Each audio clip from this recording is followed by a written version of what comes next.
Herkese salamlar əziz izləyicilərim.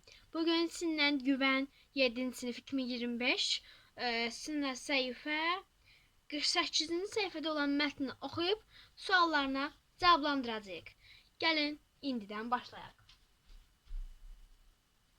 Ekranda gördüyünüz mətni oxuyaq ilk öncə. Şərq şəhərinin birinin yaxınlığında, səhranın ortasında bir vahə varmış. Şəhərə gedən yol vahədən keçilmiş. Yolçular, karvanlar vahədə ayaq saxlayıb su içir, dincəlirdilər və yollarına davam edərmişlər. Günlərin birində şəhərə doğru gedən bir qərbi yol kənarında bir dərviş oturduğunu görürlər. Ondan o dərvişə yaxınlaşıb salam verir və soruşur: "Mən heç vaxt bu şəhərdə olmamışam. Burada necə adamlar yaşayır?" Əslində, burada necə adamlar yaşayır? Onlar çox bədxasiyyət və xudbin adamlar idilər. Əslində, mən elə buna görə oranı tərk etdim. Bu şəhərdə də eynən adamlar yaşayır. Bu sözləri eşidən qərib bir qədər fikirləşib geri dönür. Az sonra həmin dərvişə başqa bir qərib yanaşıb eyni sualı verir. Dərviş ondan yaxşı yaşadığı şəhərin onlardan ayırmaq mənim üçün çox çətin oldu. Darıxma oğlum, sən bu şəhərdə daha yaxşı adamlarla rastlaşacaqsan. Bir sarvan vahənin başına dəvələri suvarırdı. Hər iki söhbətin şahidi olan qoca yanaşıb soruşdu: "Sən niyə iki adam eyni sualına tamamilə müxtəlif əks cavablar verdin?" Dərviş gülümsəyərək dedi: "Gəldiyin yerdə yaxşı nə tapmayan adam burada heç nə tapmayacaq. Əvvəl yaşadığı yerdə çoxlu dostları olan isə burada özünə sədaqətli dostlar tapacaq." Gəlin baxaq elə birinci testimizə. Testimizin ilk sualına baxaq. Hansı ifadələr mətnin əsasən fikri müəyyən edir? Əsas fikri müəyyən edir. Hər bir kəs öz dünyanın öz qəlbində daşıyır. Bu doğrudur. İnsanlar necə bilirsən özüm kimi? Əlbəttə ki, doğrudur. Düz burada bizdə ifadəni, əsas ifadəni soruşur. Yaxşılıq et, at dəryanı, balıq bilməsə də xalq bilər. Bu yanlışdır. Necəsinizsə elə də idarə olmusunuz. Xeyr. Bizdən burada əsas fikir soruşur. 1 və 2. A variantı. İkinci sualımızı keçək. Tünd qara hərflə verilmiş söz hansı ifadələrinə edə bilərik?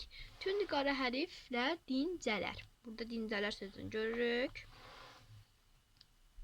Yazırıq. Dincələr sözüdür. Dincələr sözünü necə ifadə edə bilərik? Baxaq, istirahət edər. Bəli, dincələr, istirahət edər.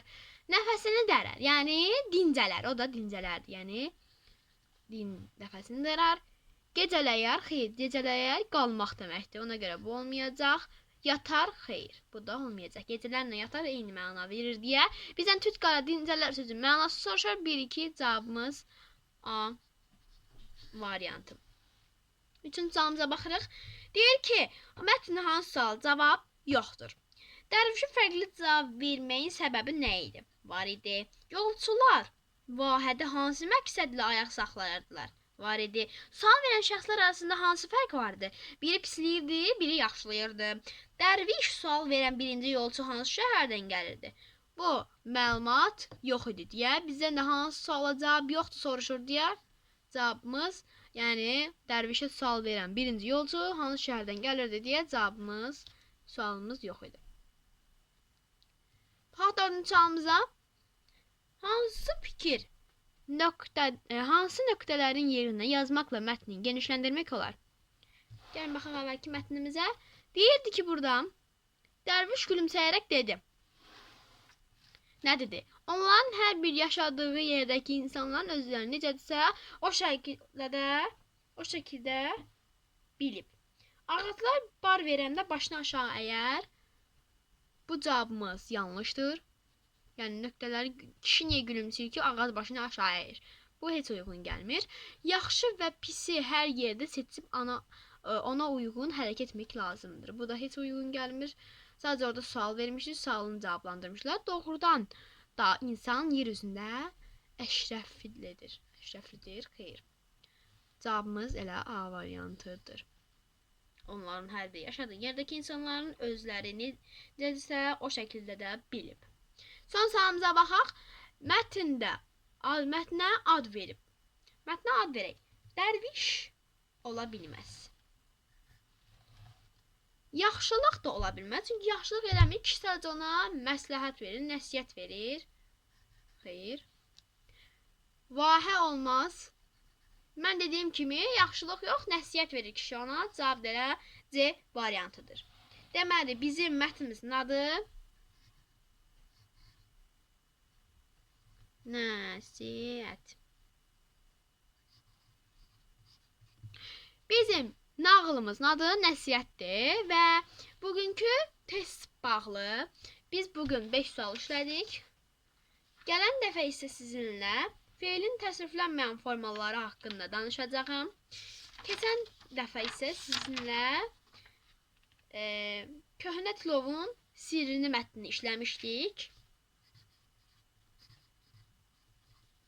Tilovun sirri. Keçən dəfə sizə bunun haqqında işləmişdik. Bu dəfə isə nəsihət nağılını işlədik.